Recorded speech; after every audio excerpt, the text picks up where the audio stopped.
बोले भाई इन्हीं धंधा में जन्म मिटे धंधा साहिब का नाम,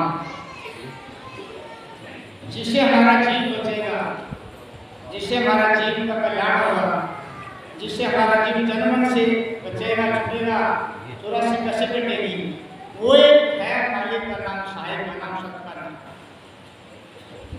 संसार में हम आए हैं, दुख कोई चाहता नहीं और सुख दुख अपना कर्मों का होता है।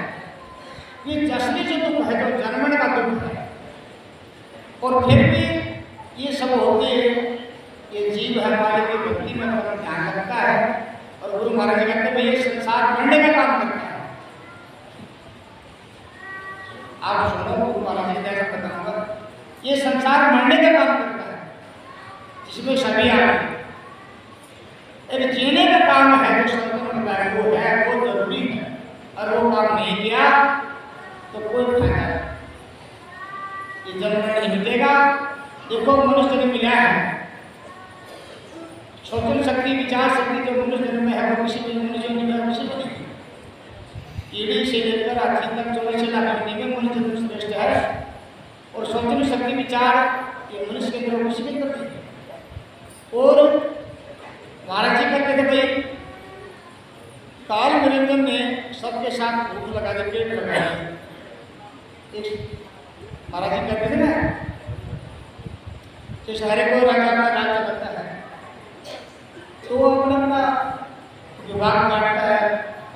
ये सरकार राज कैसे चलेगा, मंत्री पद विभाग बांट करके अपना राज्य करता है। तो काल निरंजन ने भी सबको बैठाया, शील, संतोष, दया, धीरज, सबको भूख प्यास सबको इकट्ठा करके तो ये राज कैसे चलेगा। कोई काम को क्रोध को लोभ को मोह अहंकार सब अपनी अपनी कहे भाई मैं क्रोध में सारे संसार को क्रोध मार दूंगा, कोई बोलता है अहंकार में करते क्रोध काम में सारे संसार आ जाऊंगा, कोई बोलता है लोभ में जी को बचा दूंगा। सब अपनी अपनी कहते थे, तो सब अपने कहे तो निरंजन बोला भाई ये तो बात बढ़ेगी। तो एक महाराज कहते थे भूख थी, वो बोली महाराज मेरी बात सुनो, मैं भी एक छोटी बात बताऊं, और मैं इतना बड़ा लंबा तो बात शायद से करा मैं ना, पर मेरी एक बात है, तो मैं सबको बराबर देता हूँ, कीड़ी को बना हाथी को बना, सबको बराबर देता हूँ और सबको बराबर दूसरा काम देता हूँ। फिर उसके बाद मैं क्या गई, तो मैं सबको भूल गई। तो मेरे दिन भर में तेरी बात तो सही है, ये तो सबका लगेगी, और तो सबका नहीं लगेगी, पर ये सबका लगेगी। सभी इस पेट के चक्कर में बच्चा पैदा होने से पहले मालिश को खाना नहीं देता, कैसे बचेगा। और सारी तमाम जिंदगी आप अपने घर में देखो, बच्चों को देखो, खुशी देखो, इस पेट की रक्षा के लिए, पेट की भूख हटाने के लिए सारी जिंदगी बिता देते हैं। ये भूख एक काल का ऐसा हथियार है, इस हथियार से सारा संसार चला सकते हैं। और आप भी अपने जीवन में देखो, पहले भूख अपना खड्डा भर देगा, उसके बाद में अपने पास बना। और संतों ने भी कहा है भाई मेरे भूखे पैसे तो हो तो मैं को पाता, ये नहीं अपनी बंठी मार। तो ये भूख है काल का ऐसा हथियार है, और इसी के चक्कर में सारा संसार बढ़ने का काम करता है, जीने का काम नहीं करता, बढ़ने का कैसे करता है। वो आप अपने जीवन में विचार करेंगे, देखो संतों ने जो बात है उस बात में विचार कर देखो, और रोज हम करते भी हैं। कैसे कबीर साहब की साक्षी है, तो माता पिता मिले कर्म बनाया, ताते है जीव देख रहा। तो सभी माँ बाप से पैदा हुए, माँ बाप के कर्म से जीव संसार में दिया है।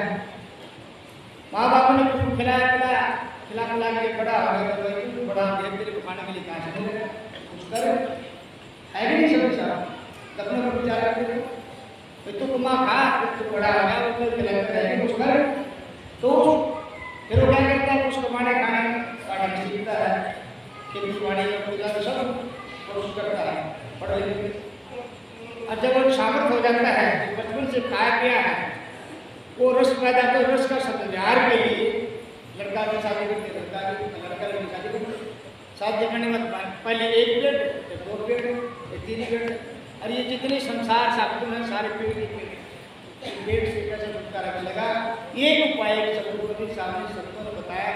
इससे अगर ये चीज दूर रहेगा और कितना ही ताण कट लो, इससे टूटा छुटा नहीं। कैसे? कबीर साहब में शामिल है। बोलो कबीर भूख है पूरी, कबीर सुखदार पूरी है तो भगत में मांगे, या को टुकड़ा डाल के सुवर्ण करो सुसम। देखो इसको टुकड़ा डालना जरूरी है, और डाल भी रहे हैं तो कहेंगे तो कबीर चाहते हैं कि भूख को मिटाने के लिए रोटी डाल, और जीव को बचाने के लिए तू सत साहिब की बंदी का सतगुरु का नाम ले। जीव बचेगा साहिब के नाम से, सत की बंदी से, और शरीर के भूख मिटाने के लिए उसके लिए रोटी डाल।